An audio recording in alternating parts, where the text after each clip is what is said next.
안녕하세요, 여러분. 심판의 날 9월 16일. 누가 보상을 받고 누가 벌을 받을까?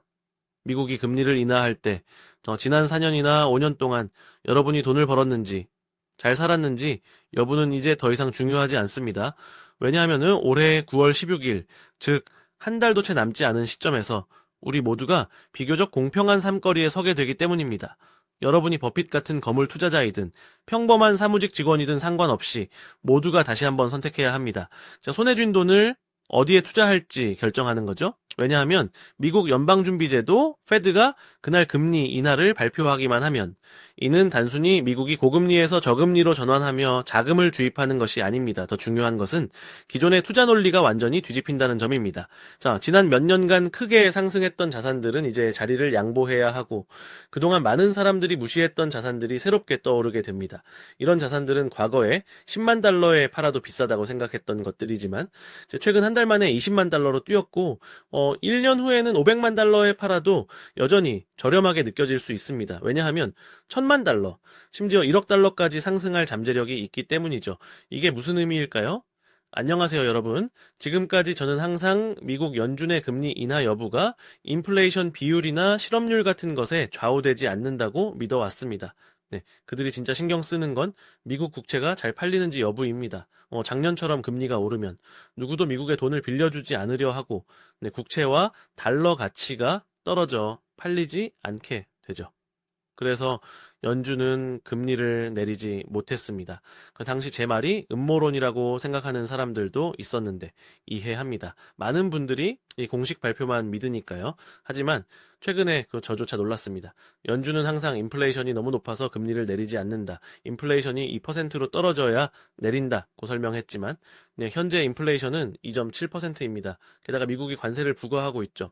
이 2.7%는 통계 데이터일 뿐 실제로 슈퍼마켓에 가서 장을 보면은 체감 인플레이션이 훨씬 높습니다. 그런데 갑자기 연준 의장이 공개적으로 불법 이민자들을 많이 추방해 미국인들의 일자리를 보호했는데도 실업급여 신청자가 줄지 않는다고 말했습니다. 이는 인플레이션이 높아도 금리를 내릴 수 있다는 뜻입니다. 이게 무슨 의미일까요? 연준이 금리 인하 후 인플레이션이 더 높아져도 상관없다라고 받아들이는 걸까요? 게다가 최근 발표된 비농업 고용 데이터가 조작된 것으로 드러났고, 그 후 연준이 다시 금리 인하 가능성을 언급했습니다. 이는 미국의 실제 실업 상황이 공식 데이터보다 훨씬 심각해 금리를 내릴 수밖에 없다는 증거 아닐까요? 이는 연준이 공개적으로 많은 사람들이 실업 상태로 돈을 벌지 못하고, 물가가 점점 오르는 상황을 인정하는 것입니다. 제가 전에 말했던 어리석은 시대가 다가오고 있는 거죠. 가장 중요한 건 연준이 금리 인하 후 달러와 미국 국채가 붕괴하는 문제를 해결할 방법을 찾았는지 아니면 그 결과를 암묵적으로 받아들이는 건지입니다. 올해 초부터 달러가 세계 대부분의 통화에 대해 가치가 떨어지고 있지만 유독 인민폐에 대해서는 강세를 보인다는 사실을 눈치채셨나요? 왜 그럴까요? 게다가 연준이 금리 인하 가능성을 발표하자마자 중국과 홍콩의 자산 가격이 폭발적으로 상승했습니다. 왜 그럴까요? 9월 이후 돈을 벌게 되면 지갑에 한순간 더 넣어두는 것만으로도 글로벌 인플레이션 때문에 가치가 빠르게 떨어질 겁니다. 하지만 그 돈을 쓰면 끝나고, 다시 벌기 어렵죠. 여러분은 어떤 선택을 하시겠어요? 이 판의 희생자가 되고 싶지 않고, 오히려 현재의 계층을 뛰어넘어 돌파하고 싶다면, 제 채널을 팔로우 하세요. 앞으로 더 많은 정보를 공유할 테니까요. 들은 후 잊어버릴까봐 걱정되신다면 시간을 낭비한 셈이 되니 좋아요를 눌러주세요. 그러면은 영상이 자동으로 플레이리스트에 추가되어 언제든 다시 보고 따라할 수 있습니다. 먼저, 만약 여러분에게 1972년으로 돌아갈 기회가 있고 그때 어떤 자산이 폭등할지 미리 안다면 그 자산을 미리 사서 운명, 계층, 재산을 바꿀 수 있지 않을까요? 불가능해 보이죠? 우리는 과거로 돌아가 역사를 바꿀 수 없으니까요. 하지만 지금 일어나는 일이 1972년과 거의 똑같고 심지어 완전히 일치한다고 말한다면 어떨까요? 그러면은 지금 당장 비슷한 자산을 사서 여러분의 운명, 계층, 재산을 바꿀 수 있지 않나요? 그렇다면 1972년과 지금의 공통점은 무엇일까요? 그때도 공화당 정부가 집권 중이었고 지금처럼 연준의 금리 인하와 자금 주입을 압박했습니다. 심지어 아시아 방문 계획도 비슷합니다. 들으면 우연처럼 보이지만 진짜 핵심은 그 이후에 있습니다. 1972년에 연준은 실제로 금리를 낮추고 돈을 풀었고 결과적으로 달러는 1년 만에 18% 하락, 악성 인플레이션이 12.3%까지 치솟았으며 실업률은 9%까지 뛰었습니다. 미국 주식시장은 단기적으로 상승했지만 장기적으로 2년간 44% 하락하며 경제가 심각한 침체에 빠졌습니다. 지금은 어떨까요?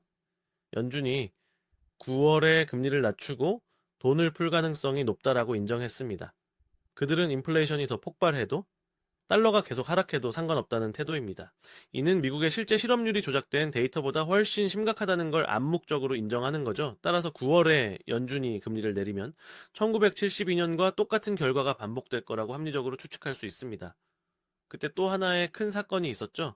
달러가 근본 위제에서 벗어났습니다. 즉, 달러를 들고 연준에 가서 금으로 바꿀 수 없게 된 거예요. 이는 달러가 금을 대신해 글로벌 거래 통화가 된 화폐 혁명입니다. 제 이전 영상을 보신 분들은 알겠지만 지금 미국도 비슷한 일을 하고 있습니다. 달러와 미국 국채가 점점 분리되고 스테이블 코인과 연결되며 스테이블 코인이 이 달러를 대체하게 됩니다. 가장 중요한 건 이제 연준이 금리 인하 여부를 인플레이션 데이터나 실업 상황에 의존하지 않고 유연한 평가에 기반한다고 공개적으로 인정했다는 점입니다. 데이터가 더 이상 의미가 없고 공식 기준조차 없다는 뜻이죠.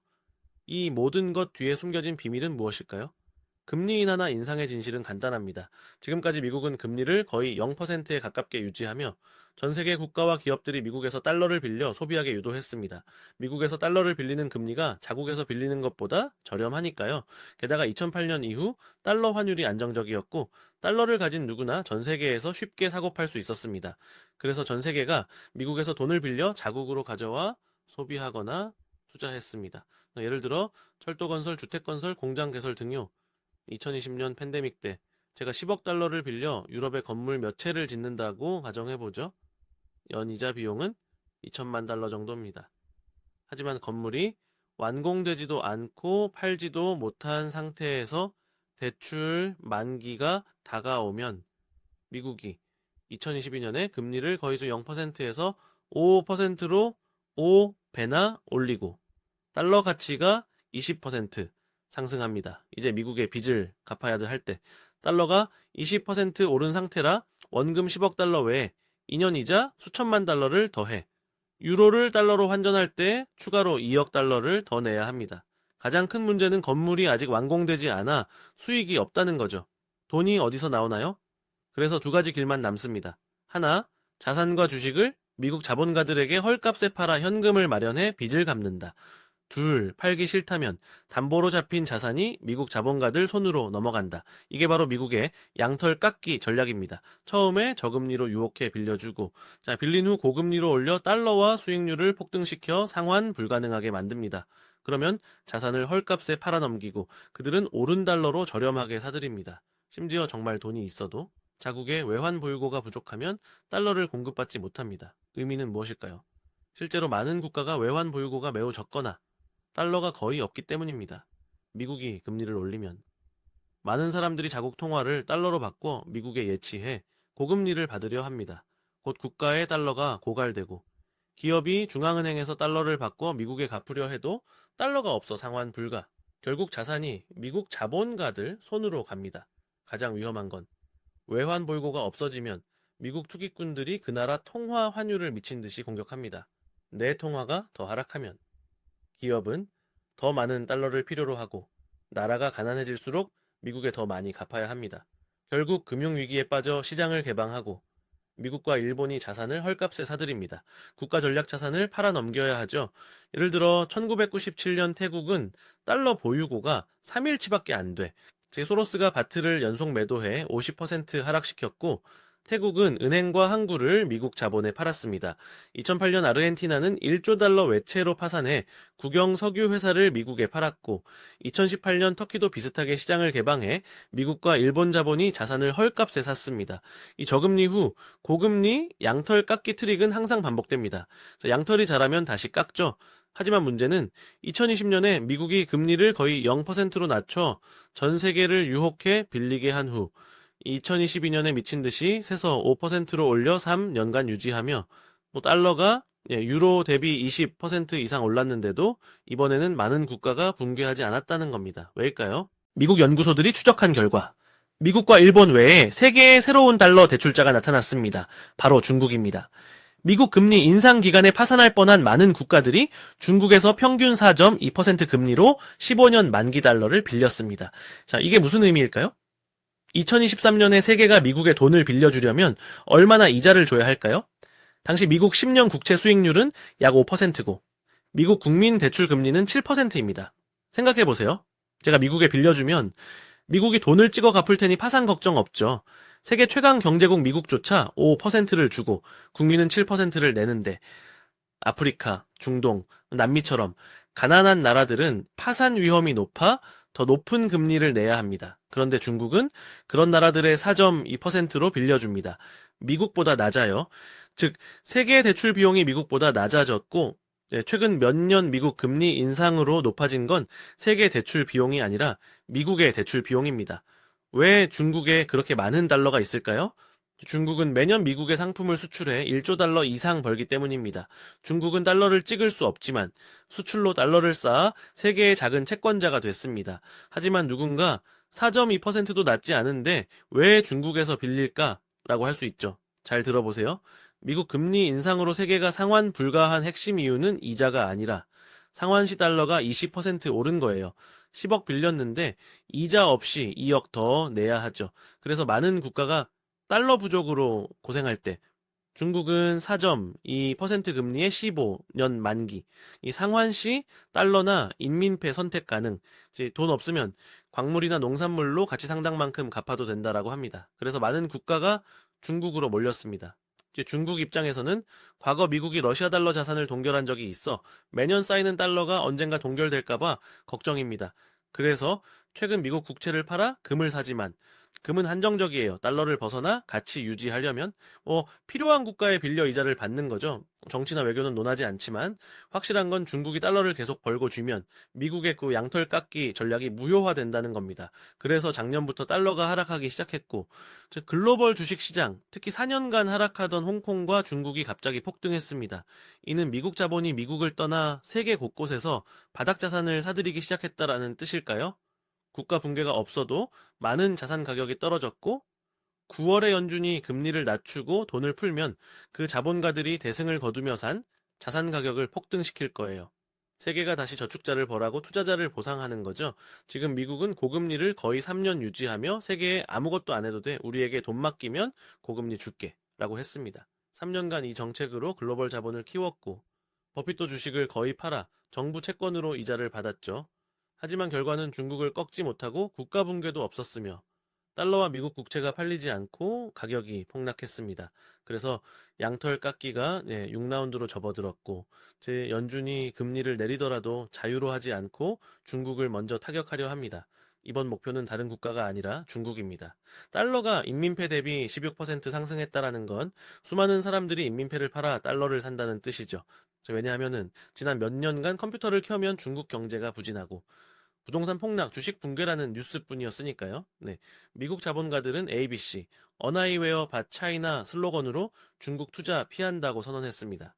그래서 외국 자본이 중국에서 철수했고, 네, 중국 국채 수익률은 2% 미만인데 미국은 5% 이상이라 3% 차이로 대규모 자금이 중국을 빠져나와 미국으로 갔습니다.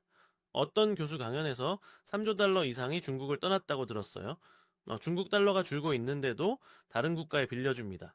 누군가 인민폐 하락이 중국의 이득 아니냐? 미국 수출품, 옷, 양말, 장난감, 이 싸져 더 팔리니까 라고 할 수 있죠. 맞아요. 싼 상품은 잘 팔리지만 비싼 상품은 손해예요. 달러 상승으로 중국이 미국에서 수입 석유, 가스, 반도체, 칩 비용이 오르고 전기차 같은 고기술 제품 개발이 비싸져 정부가 보조해야 합니다. 즉 중국 보유고가 계속 소모됩니다. 게다가 미국이 관세 장벽을 쌓았죠. 중국이 매년 달러를 벌어 다른 나라에 빌려주는데 미국이 중국이 달러 벌지 못하게 하면 미국의 상품 팔아 달러 벌려면 50% 관세 내야 하고 공장이나 제품을 다른 나라로 옮겨 피하면 미국이 전 세계에 관세를 때려 달러 벌이 많은 나라일수록 높게 합니다. 중국에 달러가 없으면 다른 나라에 빌려줄 게 없고 달러 부족 국가들은 다시 미국에 구걸하며 자산을 미국 자본에 팔아야 합니다. 그래서 관세는 고금리처럼 세계 달러 부족을 유발하는 거예요. 첫 번째 단계. 관세로 고금리를 대체해 미국이 금리를 내리면서도 중국 달러를 계속 소모시킵니다. 두 번째 단계. 미국은 중국으로 자금 유입을 막아야 합니다. 왜냐하면 금리 인하로 달러 하락하면 미국 자금이 글로벌로 흘러나가니까요. 미국이 금리 인하 준비를 하면 그걸 받아들이는 거예요. 근데 작년에 연준이 한 번 내린 후 바로 멈췄는데 국채와 달러가 팔리지 않았고 더 중요한 건 수많은 달러가 홍콩과 중국 주식으로 흘러들었다는 겁니다. 골드만삭스, 모건 스탠리, 시티뱅크가 모두 사라고 했죠. 그래서 이번에 금리를 내리면 작년처럼 중국으로 자금이 흘러갈 수 있습니다. 그래서 지금 미국이 일본의 금리 인상을 압박하는 거예요. 미국이 내리고 일본이 올리면은 달러가 중국 대신 일본으로 흘러갑니다. 미국은 차라리 일본으로 가게 하는 게 낫죠. 이게 일본이 갑자기 금리 인상과 인플레이션 압박을 받은 이유입니다. 자세한 건 이전 영상 보세요. 1972년에 미국이 중국을 방문한 후 중국이 개혁 개방을 했죠. 단순히 시장을 열어 유럽과 미국 투자를 유치한 거예요.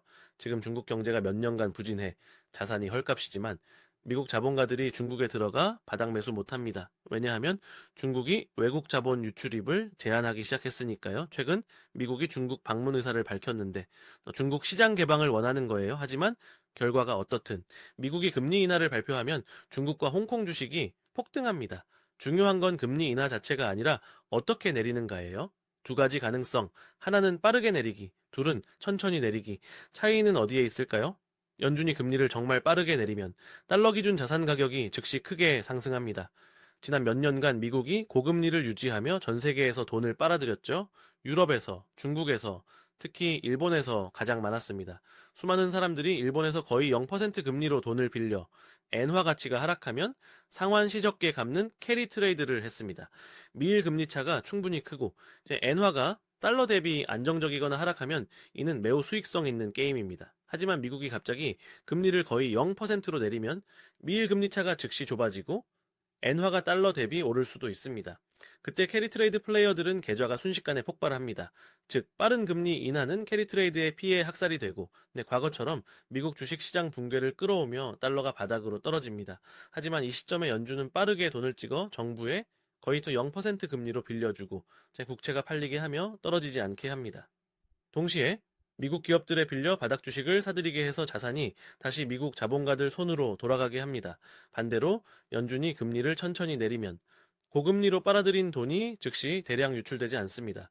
미국 주식시장과 자산이 즉시 붕괴하지 않고 오히려 더 많은 자본을 끌어들일 수 있습니다. 왜냐하면 미국 기업들이 더 저렴하게 빌려 수익을 높이고 재무제표가 좋아지며 주식이 매력적으로 보이니까요. 하지만 문제는 작년에 연준이 천천히 한번 내리고 1년을 기다렸는데 국채와 달러가 모두 가격이 떨어졌다는 겁니다. 왜 그럴까요? 자, 고금리와 저금리 사이에서 진짜 효과는 매우 낮은 금리에서만 나오기 때문입니다. 예를 들어 5%에서 4.5%로 내리는 건 아무 의미가 없습니다. 금리를 0%로 내려야 대차대조표를 확대해 돈을 찍고 국채를 지지하며 정부가 고이자 빚을 저이자 빚으로 전환할 수 있습니다. 그래서 연준이 금리를 천천히 내리면 돈을 찍어 국채를 보증할 수 없고 국채가 여전히 팔리지 않으며 달러가 더 강하게 하락합니다. 여러분 눈치채셨나요? 빠르든 느리든 연준이 금리를 내리기만 하면 달러가 계속 하락합니다. 이때 제가 작년부터 사기 시작한 금, 일본, 엔, 올해 사기 시작한 은 같은 안전자산들이 새로운 강세장으로 들어갈 가능성이 큽니다. 이제 금리 인하 시점이 점점 가까워지고 있습니다. 자, 여러분도 최근 버핏이 주식을 사기 시작했다라는 걸 보셨을 텐데, 자, 그게 바로 지금이 시장에 참여할 최고의 타이밍이라는 뜻 아닐까요? 시간이 제한적이니 여기서 마칩니다. 부자가 되는 방법, 기업인, 투자자, 재정 자유에 대한 무료 정보를 공유합니다.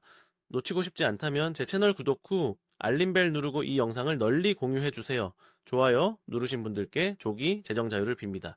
오늘 제 말 중 한두 문장이라도 유용해 삶이 조금 나아지면 만족합니다.